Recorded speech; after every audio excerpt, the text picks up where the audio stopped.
Di tengah dinamika ekonomi yang terus berkembang, perusahaan terutama yang berada di daerah seperti Nusa Tenggara Barat mulai mencari alternatif pendanaan yang lebih berkelanjutan dan strategis.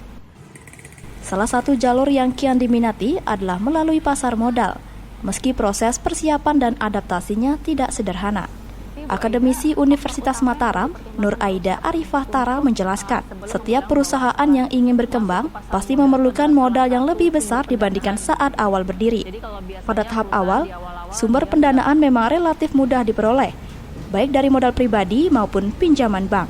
Namun, ketika bisnis memasuki fase ekspansi, sumber-sumber tersebut seringkali tidak lagi mencukupi.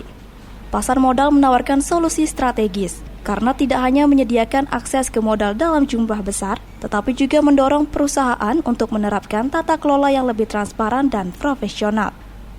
Keputusan untuk masuk ke pasar modal bukan sekadar upaya mencari dana, melainkan pertanda kesiapan perusahaan menjadi entitas publik yang terbuka terhadap pengawasan luas.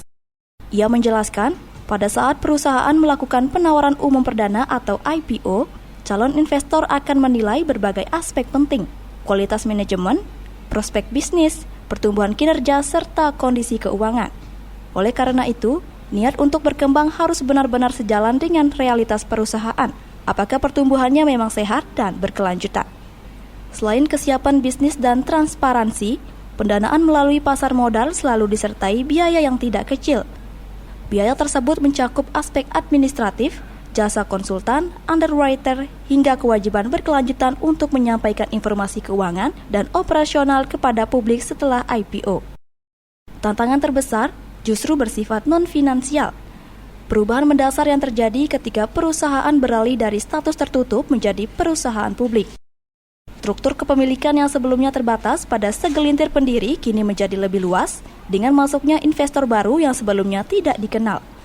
Hal ini seringkali menimbulkan semacam culture shock karena pengambilan keputusan tidak lagi sepenuhnya berada di tangan pendiri. Ambika, TVRI Nusa Tenggara Barat melaporkan.